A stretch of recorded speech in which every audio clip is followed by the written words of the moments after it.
isin dari singgo aku sing ayu dhewe ijazahku SMP pengalaman ora duwe paling penarap gawe aku rapi aku kenal cowok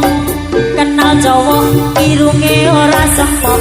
setengah tua iki awak lagi bosok ra oleh duit saka singgo pengen nyamber enek logo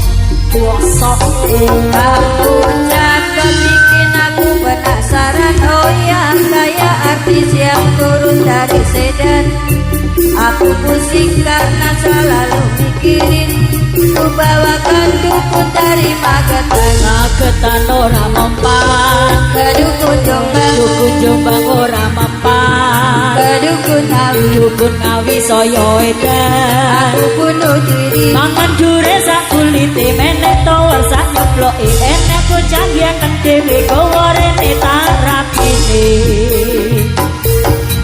pertamanya aku gak mengerti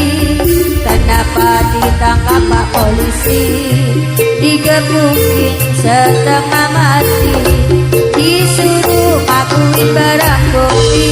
masalahnya hanya narkotika heroin putau dan sabu-sabu wajahku dipotret tertawan sehingga fotoku masuk koran jangan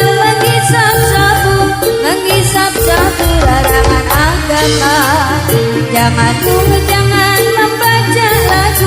membaca lagu larangan negara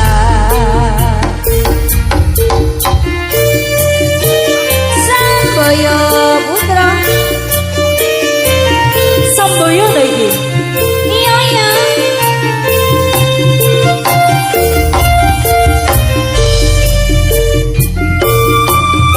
Pak Poglian dong mesem dong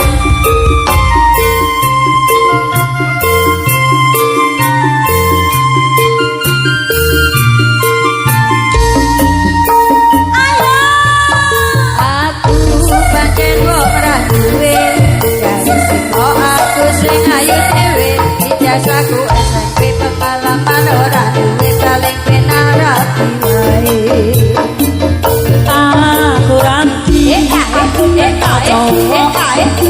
cowok irunge ora sempok setengah tuwa iki awak lagi bosok ra oleh duit saka singkok pengen nyamber ra oleh lombok bosok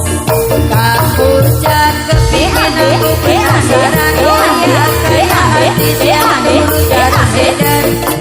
aku pusing karena selalu mikirin ku bawakan dukun dari Magetan